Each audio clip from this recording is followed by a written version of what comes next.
esas riquezas tan preciosas y hermosas de la palabra de Dios. Bueno, en esta mañana me acompaña Josué, que hemos traído un tesoro, ¿no? ¿Cuántos saben que a veces los tesoros se esconden? Pero esta vez hemos traído acá para que ustedes puedan ver y también se queden con la intriga de qué habrá, qué contendrá este cofre del tesoro. Si usted quiere saber qué contiene, tiene que quedarse hasta el final de este mensaje y juntos descubrir esos tesoros maravillosos, ese tesoro que se encuentra acá y que hoy va a ser revelado. Voy a pedir que incline su rostro y demos gracias a nuestro buen Dios por su palabra. Gracias, amado Padre, en esta mañana por su palabra. Gracias por darnos de su Espíritu Santo. Gracias por darnos a Cristo. Gracias porque en Él hemos sido bendecidos con toda bendición espiritual de lo alto, dándonos una identidad, un propósito, un sentido a la vida, para ya no vivir para nosotros mismos, sino para vivir para ti, porque por Él y para Él y delante de Él es que vivimos. Gloria a ti, Padre, gloria a ti, Santo, Rey y Dios nuestro. Gracias en esta mañana.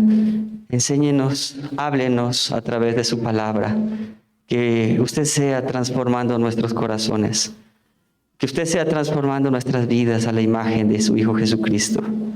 Gracias por escogernos, gracias por salvarnos, gracias por amarnos tanto y darnos ese privilegio de ser llamados sus hijos. En Cristo Jesús le damos gracias. Amén y amén. Parece que hay un eco, ¿no? O así mismo es. Tomen asiento, mis hermanos. Quiero invitarles esta mañana a que podamos reflexionar, a que podamos nosotros conocer lo que está en la palabra de Dios, y para ello nos vamos a ir a la carta a los Efesios, capítulo 1, versículos del 3 al 14. Efesios, capítulo 1, versos del 3 al 14. Entonces, usted va a tener ahí, donde vamos esta mañana a meditar en la palabra de Dios, y usted también, en lo más profundo de su corazón, ¿no es cierto?, va a anhelar que Dios hable, que Dios, ¿no es cierto?, hable su vida. ¿Sí? ¿Cuántos quieren ser bendecidos en esta mañana? ¿Cuántos quieren que Dios les hable? Entonces, por favor, deje a un lado cualquier distracción y meditemos, profundicemos en esos tesoros de la palabra de Dios. Amén. Así que voy a leer el pasaje con la ayuda de ustedes. Yo voy a leer el primer pasaje y ustedes continúan con el siguiente pasaje. ¿Están de acuerdo? Muy bien, entonces empecemos. Bendito sea el Dios y Padre de nuestro Señor Jesucristo, que nos bendijo con toda bendición espiritual en los lugares celestiales en Cristo.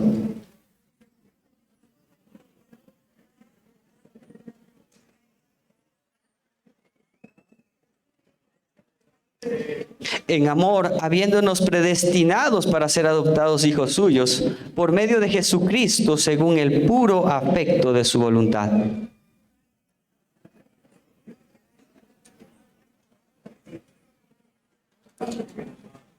En quien tenemos redención por su sangre, el perdón de pecados, según las riquezas de su gracia.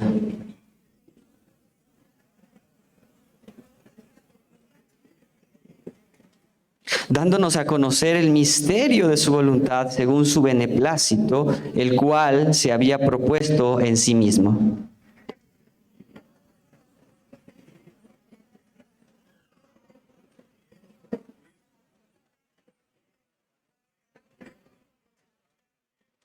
En él mismo tuvimos herencia, habiendo sido predestinados conforme al propósito del que hace todas las cosas según el designio de su voluntad.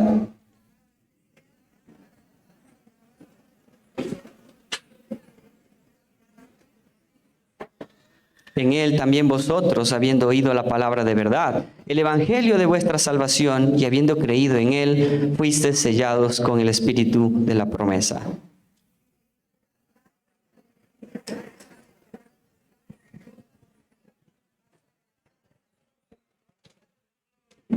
Oremos. Padre, gracias en esta mañana y que a través de su palabra, Señor, usted sea confirmando, afirmando esa identidad. Que usted sea hablando en nuestras vidas, Señor, y utilizándonos como esos instrumentos para gloria y honra de su gracia, alabanza de su gloria. En Cristo Jesús. Amén.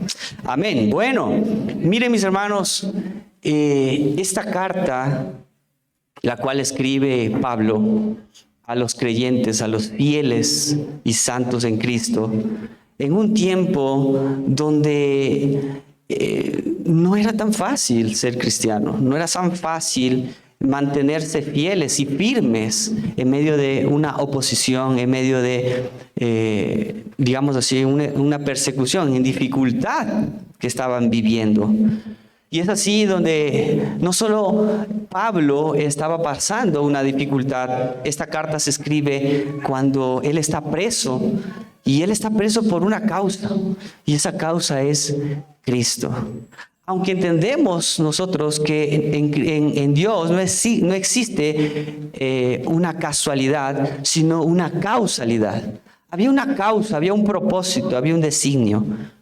Sí, y es así donde Dios escoge a Pablo, y cuando nosotros leemos en la Escritura, en el libro de los Hechos, vemos cómo Dios lleva a Pablo a esta ciudad, a estas regiones que están en Éfeso y cerca de Éfeso, en Asia Menor.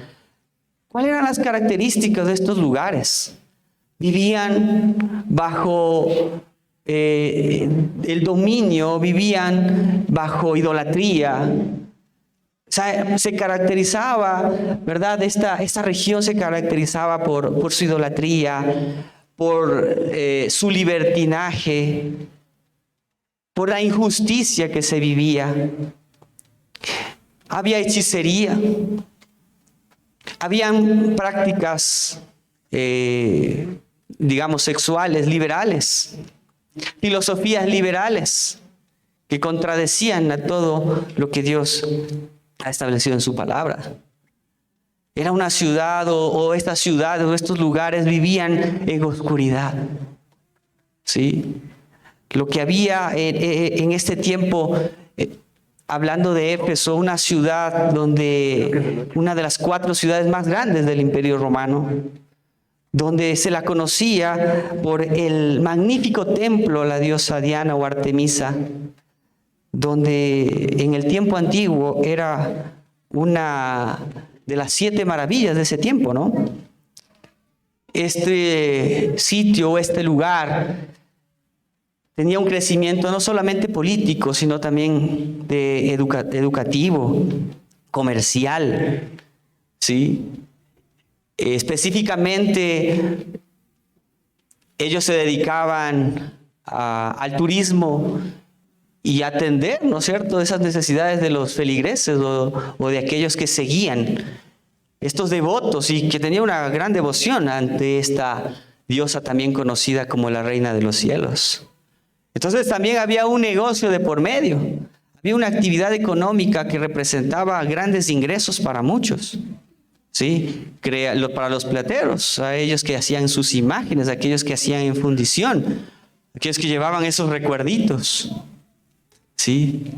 Es en esa ciudad donde Dios llama a Pablo a vivir, y llama para sí mismo una iglesia, una luz que ilumine las tinieblas ocultistas, una luz en aquella ciudad.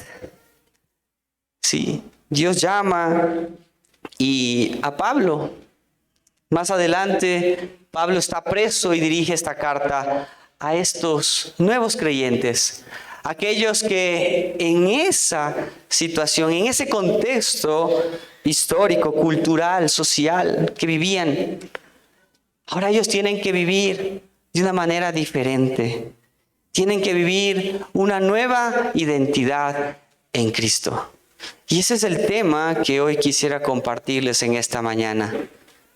Esa nueva identidad, unidos en Cristo. ¿Sí? Así que entremos al pasaje. En este pasaje nosotros encontramos ¿Quién es Dios? ¿Quién es Dios? Nos revela este pasaje el carácter de Dios, su identidad, la verdadera identidad de ese Dios real y verdadero. Como les comentaba anteriormente, era una ciudad o un pueblo que estaba sumergido en la idolatría. No solo tenían un Dios, tenían varios dioses. Y es ahí donde el Dios verdadero se revela. Es ahí donde esta nueva iglesia que ha surgido a través de la predicación del Evangelio debe conocer cuál es la identidad de este Dios y cómo esa identidad va a afectar su vida, su nueva vida, su identidad, su propósito, su destino final. ¿Quieren seguir conociendo? Muy bien, vamos al pasaje. Entonces, ¿qué es lo que vemos en el verso 1 hasta el 14? Y vamos a encontrar cómo es la identidad de este Dios. En el versículo 3 encontramos que Dios es Dios y también es Padre. Miren qué cercanía, qué diferencia marcada desde el principio al saber de que los dioses que tenían este pueblo en la Asia Menor, un pueblo greco-romano, un pueblo que tenía estas creencias místicas, estas creencias, ¿verdad?, de sus dioses griegos y tanto que conocemos ahora en la historia. ¿Cómo esto contrasta con el Dios que ellos habían conocido, servían y creían, pues? ¿Sí? Primeramente, ninguno de esos dioses se había acercado tanto. Esos dioses solo exigían, solo pedían, pero no daban nada. Pero ahora este Dios se presenta como un Padre en Cristo Jesús. Se presenta como alguien que está dando algo muy valioso. Los otros dioses solo exigían y daban una libertad para hacer con su cuerpo lo que querían. Pero ahora este Dios se presenta como ese Dios y como ese Padre, como ese Creador, como el Dios de los cielos, porque está dando algo y ese algo lo envía desde el cielo, en los lugares celestiales. Entonces es un Dios, el único Dios verdadero, el que realmente reina en los cielos. No el Dios que ellos creían o la diosa que ellos creían, sino se está presentando a ese Dios verdadero. ¿Sí? En el verso 4 vemos a ese Dios, a un Dios santo, a un Dios sublime. Ya decía Pedro en su primera carta que Dios es un Dios santo y busca que sus hijos también sean santos, puros y sin mancha. El Dios que los escogió, el Dios que escogió a esta nueva iglesia, esta iglesia que está creciendo, aquella iglesia que Dios llamó en medio de esa oscuridad, es un Dios que escoge, es el Dios creador de todo, es quien los aparta para sus propósitos. Wow, ahora conocen que la identidad de ese Dios que los escogió con un propósito. Con un propósito. Como les repito, en Dios no hay casualidades, sino causalidades. Hay propósito. Hay una razón. Y qué bueno. La identidad de este Dios es ser un Dios santo.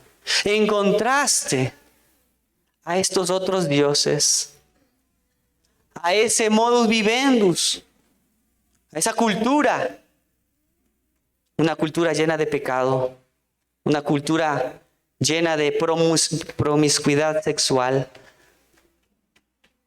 donde la idea que se propaga o se propagaba es: sé lo que quieres ser. dando una libertad para que todos hagan lo que bien les parece. Miren, el verso 5 nos habla de ese Dios rico en misericordia. Es quien los ama. Los adopta como hijos suyos por medio de Jesucristo, por su gracia. No se merecían. No se merecían. Este pueblo no se merecía. Lo que merecía era lo contrario. ¿Sí? Pero aún así, Dios muestra ese amor en Cristo. Ya nos dice el Evangelio de Juan, porque de tal manera amó Dios al mundo, que nos ha dado a su Hijo unigénito, para que todo aquel que en Él cree no se pierda, mas tenga vida eterna. ¡Wow! Están conociendo a ese Dios misericordioso, a ese Dios lleno de gracia, de bondad. Verso 6. El único que merece alabanza, gloria, adoración, se ha acercado a ellos por amor. Miren, están conociendo quién es ese Dios que los ha llamado. Muy diferente al Dios que les habían presentado o les habían presentado. Ahora ellos están viendo esa identidad del Dios verdadero. Es un Dios real. Es un Dios que se ha acercado a ellos. Ellos no, por su propia cuenta no se acercaron. Fue ese Dios que se acercó a ellos. La obra del Padre los amó, los predestinó, los escogió, los aceptó, los redimió, los libertó, los adoptó, los bendijo, les reveló su voluntad, los selló con el Espíritu Santo de la promesa y les dio una herencia. Todo esto en Cristo por su gracia y para la alabanza de su gloria. Todo esto identifica quién es ese Dios en quien ellos han creído.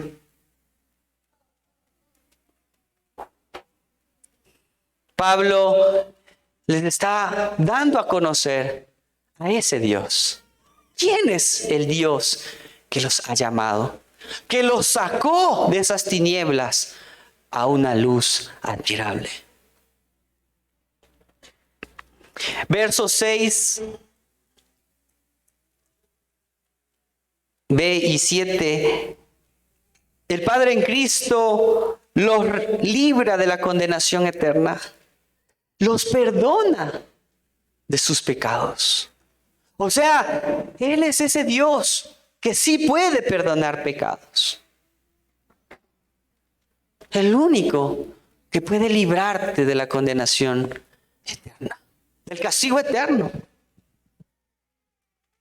Se creía en ese tiempo que podías comprar tu liberación.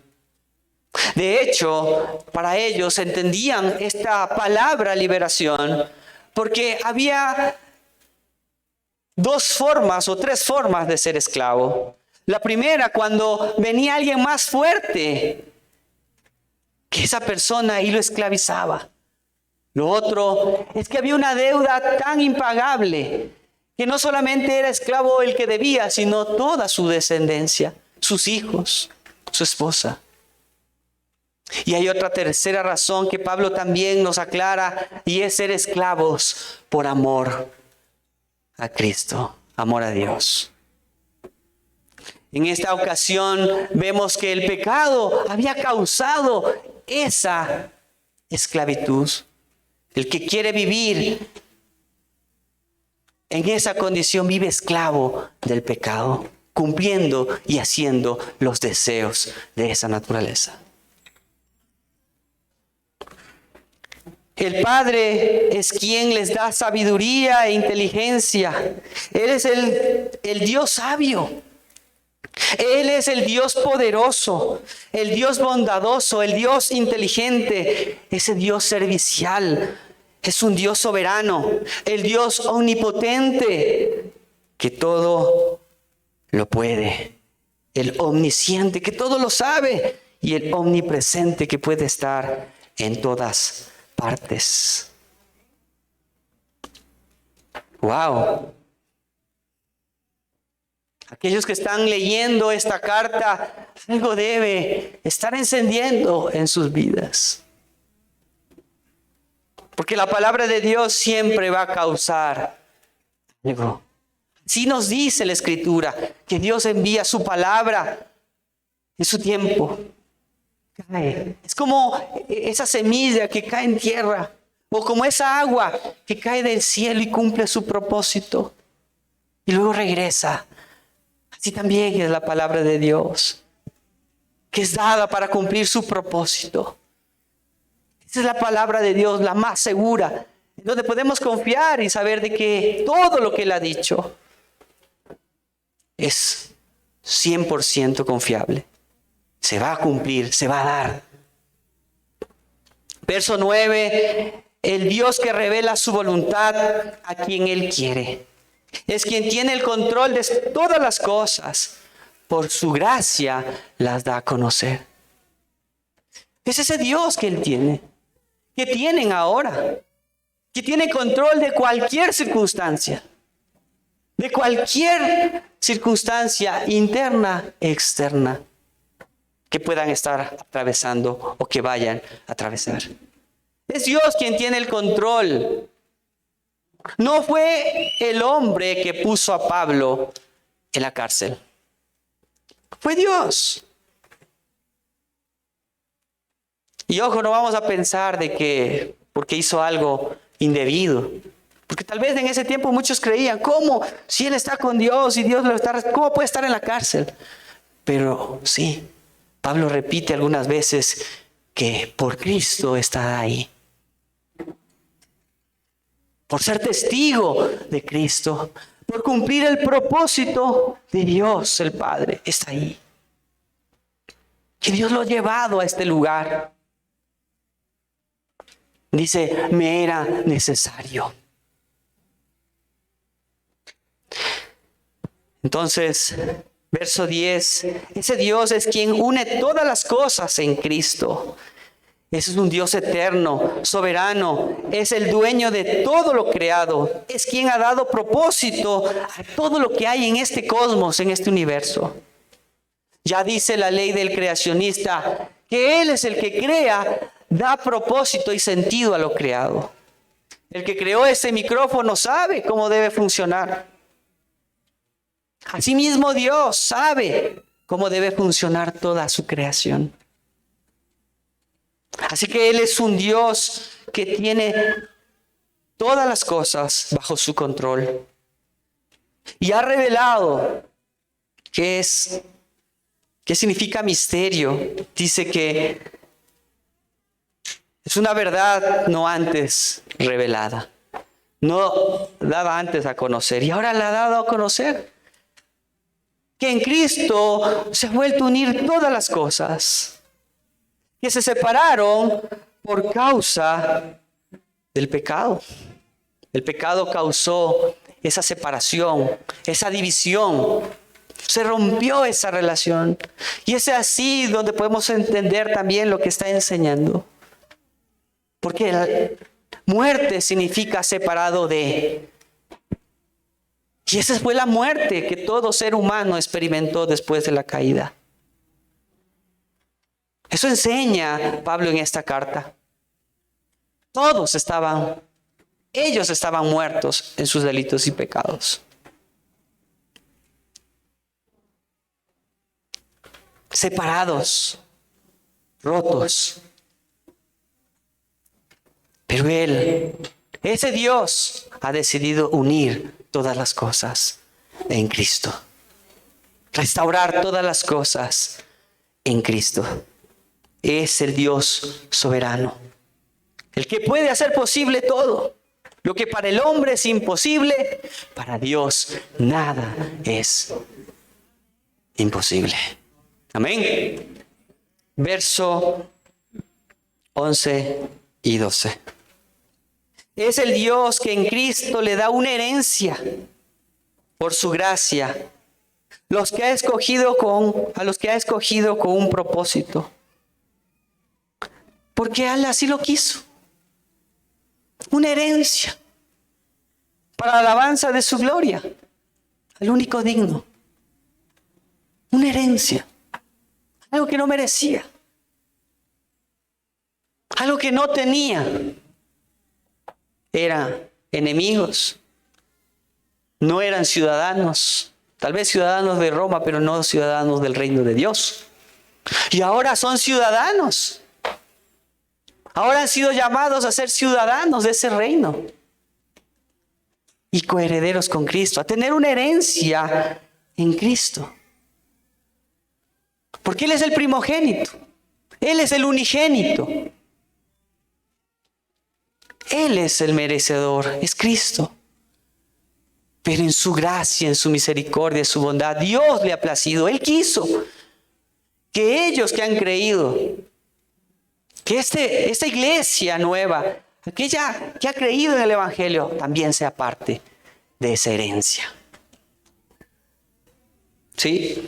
Así que la obra de Cristo en ellos es ser su Señor, el dueño, la razón de su existencia. Es su hermano mayor. Romanos 8, 29 y 30. Voy a salir un poquito del texto para ir a Romanos 8, 29 y 30. A que ustedes lleguen a Romanos 8, 29 y 30. Esta vez me acompaña Josué. Aquí estamos como en el Antiguo Testamento, ¿no? Moisés y Josué. Así que Josué va a leernos esta porción. Como Batman y Robin. Josué, léenos por favor, en voz alta. Porque a los que antes conoció también los predestinó, para que sean hechos conforme a la imagen de Dios. Desde el 28, Josué. Ahora bien, sabemos que Dios dispone todas las cosas para el bien de los que lo aman. Es decir, de los que Él ha llamado de acuerdo a su propósito. Porque a los que antes conoció, también los predestinó para que sean hechos conforme a la imagen del Hijo, para que Él sea el primogénito entre muchos hermanos. Amén. Entonces, Él es su hermano mayor. Es su redentor, el que pagó su deuda o liberación a precio de sangre. Él es que los une con su Creador. Los justifica, los lleva al Padre. Juan 14, 6 nos dice, y voy a leer para que puedan tener, dice, yo soy, Jesús dijo, yo soy el camino, la verdad y la vida. Nadie llega al Padre si no es por mí. Sus obras, su filosofía, sus acciones, nada les lleva al Padre. Así que la obra de Cristo es llevarnos al Padre. Nos reconcilia con el prójimo. Miren, en 1 de Corintios, en 2 de Corintios 5, 18 y 19. Vamos a ir a ese pasaje. Voy a salir un ratito y luego volvemos al pasaje. Es necesario que ustedes también puedan leerlo. 2 de Corintios 5, 18 y 19. Bien, me dicen amén si ya llegaron al pasaje. Bien. Y todo esto proviene de Dios, quien nos reconcilió consigo mismo por Cristo y nos dio el ministerio de la reconciliación, que Dios estaba en Cristo reconciliando consigo al mundo, no tomándoles en cuenta los pecados, no tomando a los hombres sus pecados, y nos encargó a nosotros la palabra de la reconciliación. Entonces, en Cristo no solo nos reconciliamos con Dios, sino que también nos hemos reconciliado con el prójimo. Y los hace coherederos juntamente con Él. Cristo es la luz que ellos necesitaban. Esa es la obra de Cristo en estos nuevos creyentes, en esta iglesia que estaba en medio de una oscuridad, tal vez en una persecución, en dificultades, en peligro de ser desviado de esa identidad que han recibido. Ahora ellos están identificando quién es este Dios, qué ha hecho este Dios por ellos. ¿Por qué? Verso 13, miren, ya hemos llegado al verso 13, 14. ¿Cuánto tiempo nos falta, Josué? Tomará tiempo.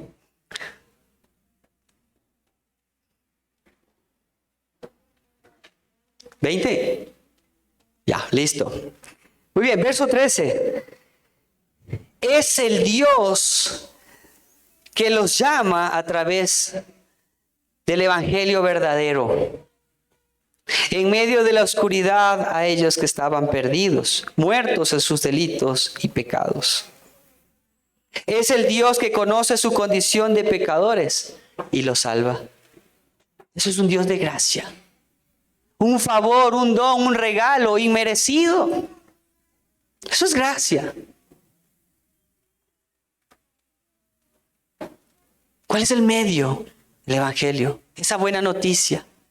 Es el Dios que trae esa buena noticia. Ese Dios que llama a través de su palabra. Ya nos dice el Evangelio de Juan que esa palabra se encarnó y vivió entre los hombres. Esa palabra verdadera que es Cristo. Ya nos dijo y nos enseñó nuestro Señor Jesucristo. Y en esto consiste la vida eterna. Que te conozcan a ti, el único Dios verdadero, y a Jesucristo su Hijo en quien has enviado. Es algo tan seguro, algo tan maravilloso, el Evangelio, que hasta los ángeles mismos quisieran proclamar el Evangelio. Y ahora ellos han tenido esa luz que trajo el Evangelio a sus vidas.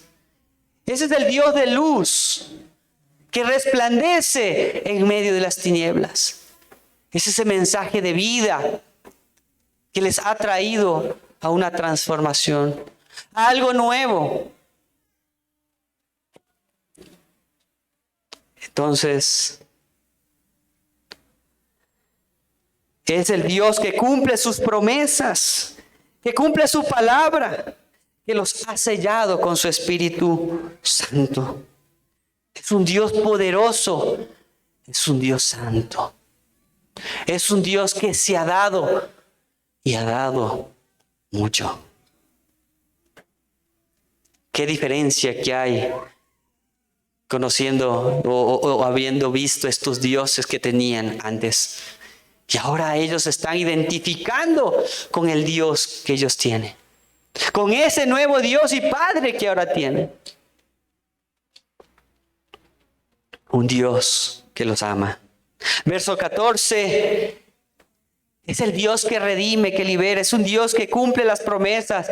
El Dios que glorifica, que tiene el poder para garantizar y dar una herencia al único digno de ser alabado.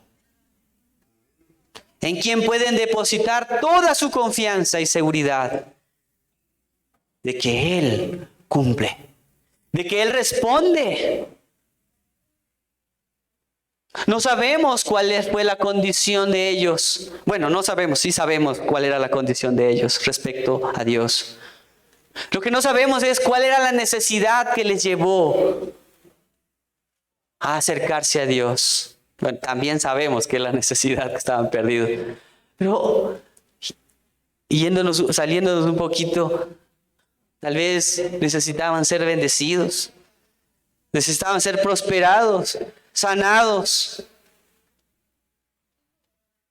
Muchas cosas que pudo haber pasado y ellos decían, wow, este mensaje, o tal vez, ¿no es cierto? Cuando escucharon, dijeron, pare de sufrir.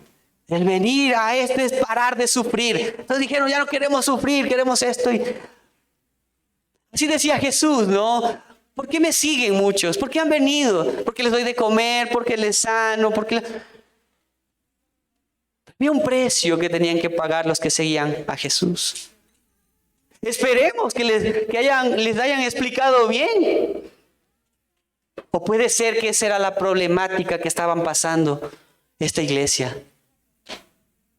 Que tal vez les dieron a conocer algo nuevo, sí, pero tal vez no estaban cimentados, convencidos de lo que habían recibido.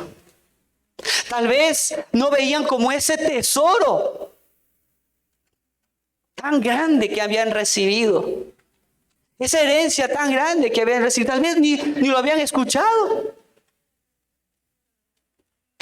Tal vez les dijeron, cree en el Señor para que no te vayas al infierno, para que no te pierdas. Dijeron, bueno, ya, ¿qué hay que hacer? Bueno, ya, listo. Pero también podemos ver en el verso 15 que Pablo ora por ellos, porque ha escuchado de su fe, ha escuchado de su amor para con los santos. Pero había una necesidad en ellos.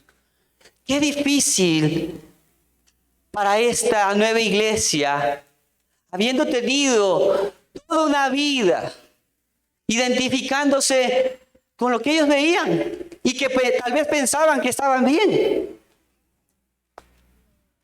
Teniendo 2, 3 mujeres, viviendo una libertad, dando placer a su cuerpo, dándose placer en todo lo que se imaginan. Buscando todo lo que les produzca placer.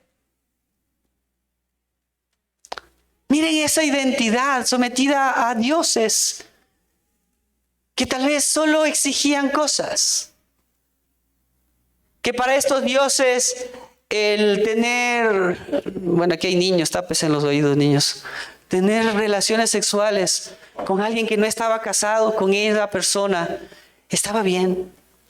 Que a los ojos de estos dioses, también llamados como el dios de la fertilidad, estaba bien. Porque la intención era agradar a estos dioses a través de algo que para Dios Él los llama pecado. El tener relaciones antes del matrimonio para Dios es pecado.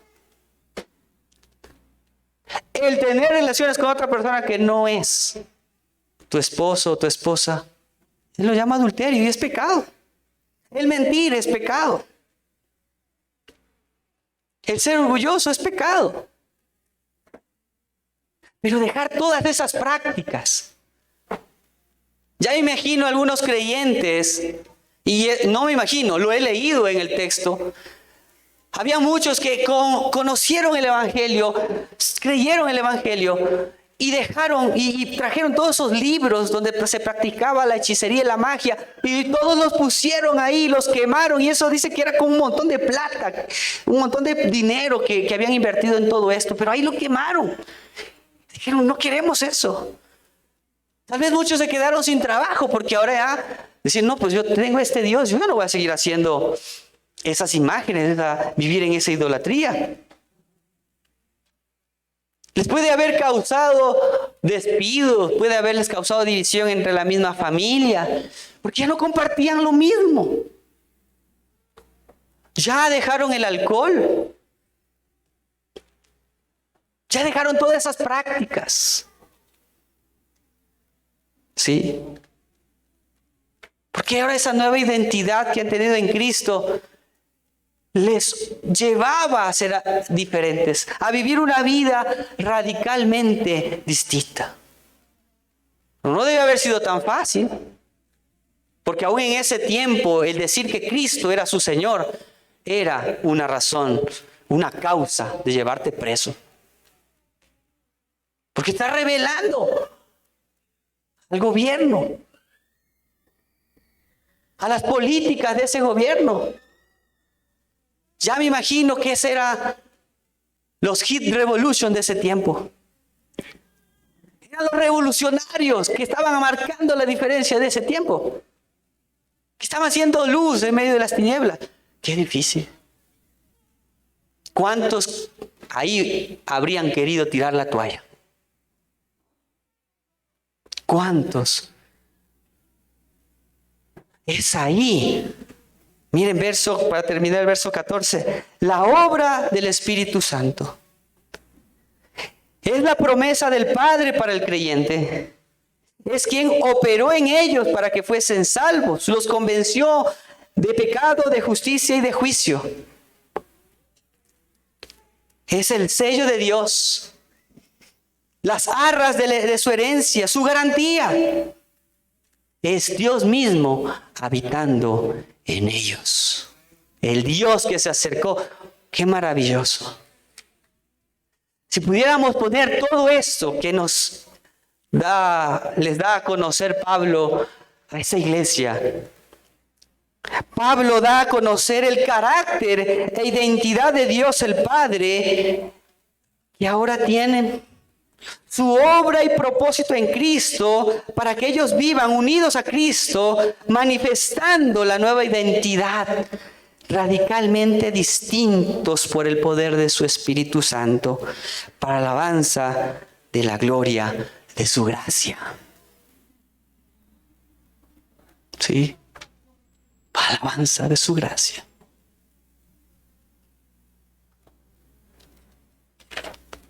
¿Cómo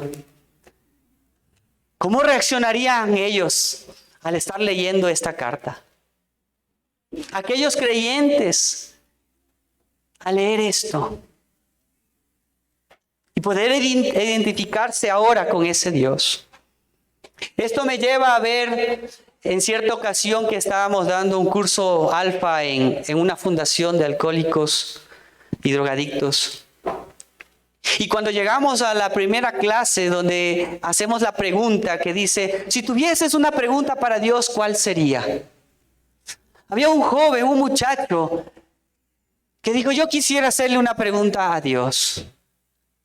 ¿Por qué mis padres me abandonaron en un basurero? Esa pregunta quisiera hacerle a Dios. Él había sido abandonado de niño en un basurero y alguien que recogía por ahí la basura los encontró y se lo llevó a su casa. Lo crió ahí hasta los 8 o 9 años. Cuando él entendió que no eran sus padres, comprendió la historia de dónde lo habían sacado. Hay muchos hermanos mayores que le dicen así a sus hermanos menores, ¿no? A ti te encontramos en un basurero, les dicen. Pero a él sí les pasó, a él sí le pasó. No sabía cómo se llamaba. Es más, a él se ha puesto algunos nombres durante su vida. Uno de los que, bueno, no voy a decir su nombre por guardarse, pero no tenía cédula. Nunca había sacado una cédula de identidad porque no tenía ningún papel que le diga dónde nació, porque necesitan ese papelito, ¿no? De nacido vivo para irte a registrar en el registro civil. No tenía nada. No tenía esto que muchos de ustedes tienen, donde dice quién es su papá, dónde nació, ¿cierto? Aquí dice que nací en Quevedo. Entonces, cuando conversábamos con él, decía, a los 10 años salí de mi casa, de la casa donde vivía, y empezó a vivir en la calle. Durmió por muchos años en ese avioncito que está en el Parque de la Carolina. Ahí dormía, ahí vivía, esa era su casa. Sí, voy a ponerle un nombre ficticio. Ahí vivía Josué. Perdón, Josué. No. Y ahí vivía. Empezó a robar, porque eso es lo que veía en la calle. Comenzó a hacer todo lo que los demás hacían para sobrevivir. A drogarse, a tomar, a hacer daño, a robar, a matar. Todo lo que se hacía en la calle. Para los que hemos estado en la calle, sabemos lo difícil que es. Ya dijeron, ¿no? No. Entonces, él algo que mencionó, y es que nunca quisiera saber ¿de dónde? ¿Cómo vine a este mundo? ¿De dónde soy? Y esa creo que es una de las preguntas que todo el mundo y ese mundo también se hacía. ¿Quiénes somos? ¿De dónde venimos? ¿A dónde vamos? Y él quería esas respuestas. Pablo les está dando a conocer esa identidad, este propósito, para que sepan ahora quiénes son, de dónde vinieron, quién los creó, qué vinieron a hacer este mundo y hacia dónde van. Los nuevos convertidos han salido de un entorno de idolatría, filosofías impías, ocultismo, espiritualismo, liberalismo, magia, hechicería, etc. Ellos necesitan una forma totalmente nueva de verse a sí mismos y de relacionarse con ese Dios verdadero. ¿Han visto? Dios les ha perdonado, pero hay gente que no se puede perdonar a sí mismo.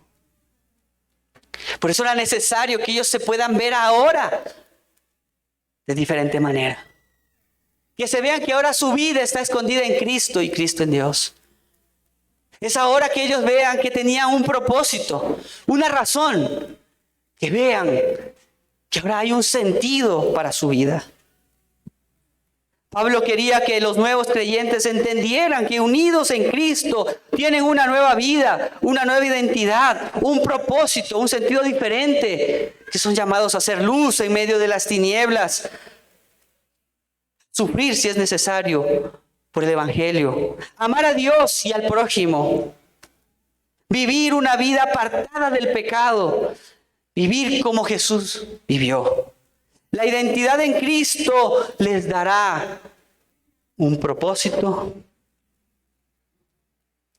un destino seguro. Esta nueva identidad en Cristo les dará un propósito y un destino seguro. Y es así lo que leyó Josué. A los que llamó a estos justificó, los justificó. Los declaró sin culpa. Los santificó. Los hizo para Él. Los apartó para Él. Y los glorificó. Los glorificará. Llegará el día donde toda presencia del pecado será extinguido del ser humano. Así que, santos, fieles, sin mancha, por el poder de Dios, el Espíritu Santo. Porque todos los que son guiados por el Espíritu de Dios, estos son hijos de Dios. El pecado edémico trajo división, muerte espiritual, destrucción, separación, división entre todos los hombres. Dios envió a su Hijo unigénito a un mundo pecador por su gracia para realizar ese plan redentor. Su resurrección dio nueva vida a todo aquel que en Él cree. Predicamos su resurrección y esperamos su regreso. Unir todas las cosas en Cristo por amor y gracia incluye a su iglesia, donde Cristo es la cabeza. Él es el comandante. Él es el que está al frente de todo. Vivir como cristiano en el siglo XXI no es nada fácil. Así como los creyentes a los que Pablo escribió esta carta, para afirmarlos, para que vivan como es digno del llamado del Evangelio. Vivir en un mundo donde hay injusticia, idolatría, promiscuidad sexual, ideologías como la igualdad de género, que están adoctrinando a nuestros hijos para que acepten por imposición su manera de vivir. Como lemas como este: tú puedes ser lo que quieras ser. Están adoctrinando para que los niños digan: yo quiero ser niña. O una niña quiera ser un niño. En otro tiempo nosotros mismos vivíamos en oscuridad, separados de la gloria de Dios, pero ahora en Cristo tenemos vida, fe, propósito, una nueva identidad, una familia en Cristo. Somos de su propiedad, sus hijos, tenemos una herencia asegurada, tenemos su espíritu para vivir como Cristo. Nuestra meta, hermanos, no es llegar al cielo. Nuestra meta es ser como Cristo. Amén. Servirle por amor, amarle por alabarle por su amor y gracia, por todo lo que Él ha hecho, por medio de esa obra maestra. El Padre nos salvó, nos redimió, nos justificó y nos glorificará en Cristo para alabanza de su gloria. Iván, quiero dejarles esta pregunta en esta mañana al auditorio. A usted que vino por primera vez a este lugar a escuchar el Evangelio, pero también a aquellos que han creído en el Evangelio y que necesitaban también ser afirmados en su nueva identidad, lo que son en Cristo. Esa nueva identidad que nos lleva a perdonar a aquellos que nos hacen mal. Esa nueva identidad que nos lleva a vivir apartados de toda idolatría, de todo pecado, de toda desobediencia. Aquella nueva identidad que nos lleva a apuntar al centro, a Cristo. A la obediencia a Cristo. A ser diferentes radicalmente en esta identidad. A usted y a mí, que nos llama a vivir en esa identidad, sabiendo que tenemos un Dios todopoderoso, a un Dios santo, a un Dios que si usted le ha fallado, que usted ha pecado, Él es fiel y justo para perdonar. Usted ha recibido una herencia gloriosa, ha recibido en esas riquezas en Cristo. Lo prometido es deuda, Josué. Quiero mostrarles el tesoro más grande, más glorioso que usted ha podido recibir. Y es a Cristo.